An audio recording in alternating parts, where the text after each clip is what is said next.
It's Tuesday, February 28th. I'm Barry Davis with your KENS 5 News. Now, started as a fire, it's now a murder investigation.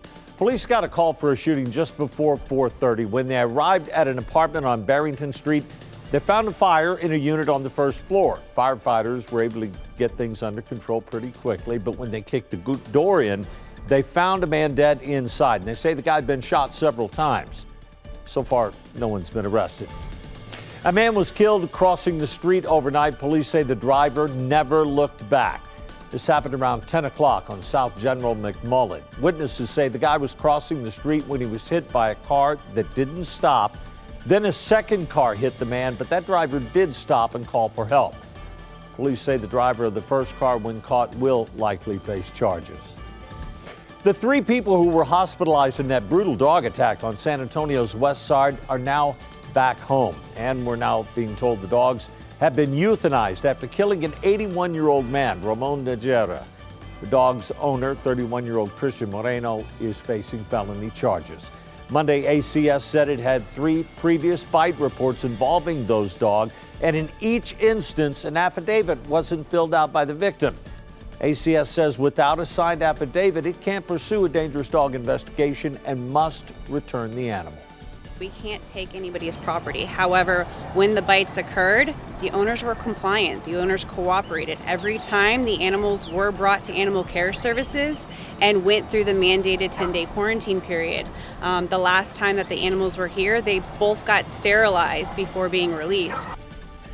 ACS says it followed state law and procedures, but the city of San Antonio councilwoman for the district hopes they can improve that affidavit process to prevent something like this from ever happening again.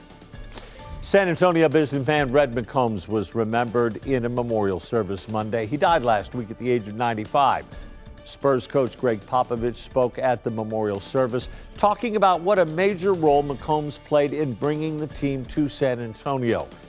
Also speaking, Texas Governor Greg Abbott and Spurs great Avery Johnson, who joined in sharing memories of a years-long friendship and what McCombs meant to the city. My friends, the crowd is going crazy right now in heaven because Red McCombs have been introduced to another life that's going to be with no pain, no sorrow, nothing but joy. And the crowd's going crazy because the man that anchored this city and loved so many is now in his heavenly home, and he's resting in peace. You can read more about how McCombs is being remembered at KENS5.com.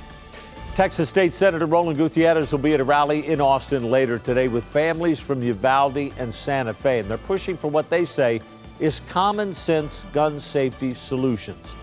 Gutierrez will be joined by elected leaders from across the state, and he's expected to speak on the newly filed legislation by Texas Senate Democrats aimed at curbing gun violence.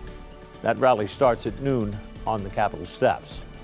John Kraft is on track to take over as superintendent of Northside ISD. Kraft is a longtime educator and current superintendent for Killeen ISD. He's taking over for Brian Woods, who served the district since 2012. The board will vote to officially hire Kraft after the required 21-day waiting period. TikTok will soon be banned from all U.S. government-issued devices. The announcement comes after a bill passed last year requiring federal agencies to ditch the social media app. The government's clamping down on the app because of renewed security concerns about its U.S. user data and fears that data could find its way to the Chinese government. And San Antonio's International Airport has $20 million in federal funding in hand for expansion. That money will go toward a 37,000 square foot ground load facility with 5 new gates south of Terminal A.